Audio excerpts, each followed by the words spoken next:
Greetings, travelers. I'm Midwestern Viking. Welcome to my channel. Feel free to grab your deck, pass a popcorn, pull up a chair, and let's get started. Alright, guys. I like to talk about a movie I went to see. Me and the family went to watch Devil Wears Prada 2, and going into it, I was a little bit skeptical. I thought, how are they going to make me believe this?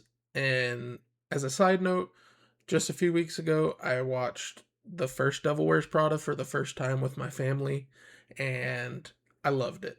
I had never seen it. I didn't think I would enjoy it as much as I did simply because fashion is so far out of my realm that I was worried it'd be too focused on that, and I'm so happy to say that I was wrong.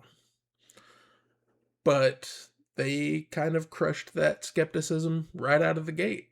I'm not going to go too far into that in this portion, but it was crushed almost immediately.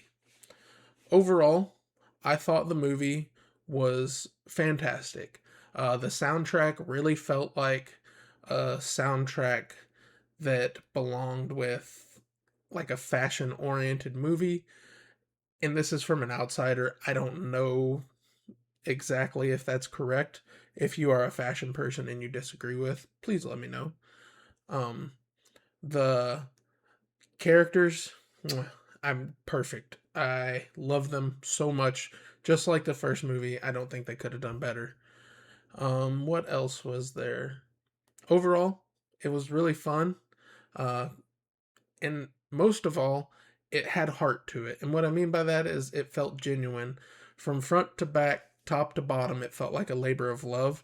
It didn't feel like a lot of IPs, especially IP movies, do now, just a cash grab. In that's important.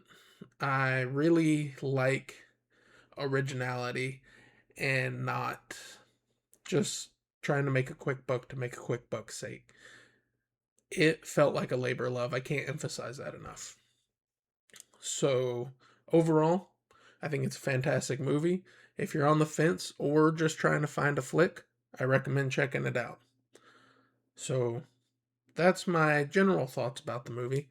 I will start to get into a little bit more spoilers. So if you want to avoid those, here is your warning. So yeah, let's talk a little bit deeper about the movie. We start off with Andy. She is getting an award. I don't remember exactly what award it is for, but it's at a big banquet and she's at a table with her coworkers. And as they are announcing the award, you know, and the award goes to, there's a text message among her entire table. All their phones go off. And she walks up to get her award. And as she's doing what we assume is an acceptance speech, she tells us they were all fired. So that's how, right away, oh, okay, that's an opening for Runway. Um, and, it's very believable, which was another thing I was concerned about because physical media is dying in today's age, papers, magazines, stuff like that. So that happens. While that's happening, we flash over to Miranda, who is having a crisis. She's going to this, I don't remember if it's a party or a ball or what it is, but as she's walking on the runway, there's a crisis that is being shared, a news story about Miranda working with fast fashion. And I'm not in like the fashion realm, but even I know fast fashion is really ick. It's not very cash money. So they're in crisis mode at Runway because this is a really bad look. And we see the owner of Runway and his son are in a car. And his son shows him a video of Andy. She has went viral with her speech. And the owner decides to hire her as I believe it was like the head of like editing department. Basically, he wanted to get real journalism in there to try and give it more credibility. So, you know, Andy comes in. Miranda is extremely cold to her, almost as if they didn't even know each other. And then we'll fast forward a little bit. We get to meet Charlie in the chair, who has the same job as Emily had, or not Emily, I'm sorry, Andy had in the first movie, and he's fantastic. He was a hoot, and I can't wait to see more from this actor. I love him. We also get to meet Miranda's new assistant, and she was really a delight. I like what we got to know of her. I'd like to see more if they make another one. We meet Emily, who's working at Dior, and she seems really happy, and you get to see that same kind of chemistry between Andy and her, and it just feels very reminiscent of the first movie, and I really enjoy it. And of course, who could forget Nigel? We get to meet Nigel uh, yet again. I say meet, we know Nigel. If you've seen the first movie, you love Nigel.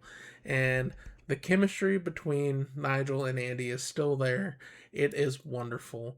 His snark mixed with her innocence, it is ridiculously charming, and I love it. He might be my favorite character in the whole movie.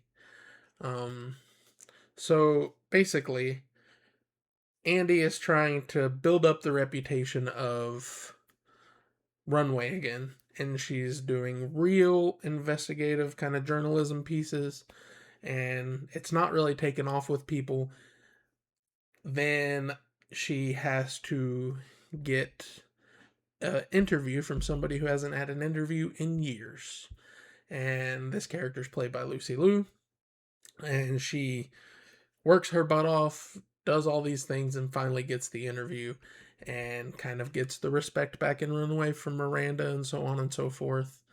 Some shenanigans are afoot. I won't go into too much detail about that to give away things. But overall, I thought it was fantastic. Uh, I couldn't have enjoyed it any more, I don't think.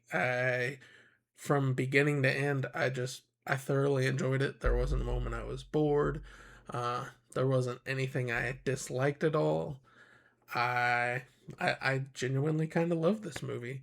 Um, I was concerned about callbacks. You know, it'd been so long since the first one, and callbacks are kind of a thing with like reboots or sequels. Like Happy Gilmore 2. The callbacks in Happy Gilmore 2 were awful. But the callbacks in this movie were wonderful. They were just simply nods to the first movie. It wasn't just a blatant, let me rip this out of the movie. So, yeah, that's my thoughts on The Devil Wears Prada 2. I hope you enjoyed this. Um, I am Midwestern Viking. Take care, have fun, and keep rowing forward. I'll see you on the next voyage.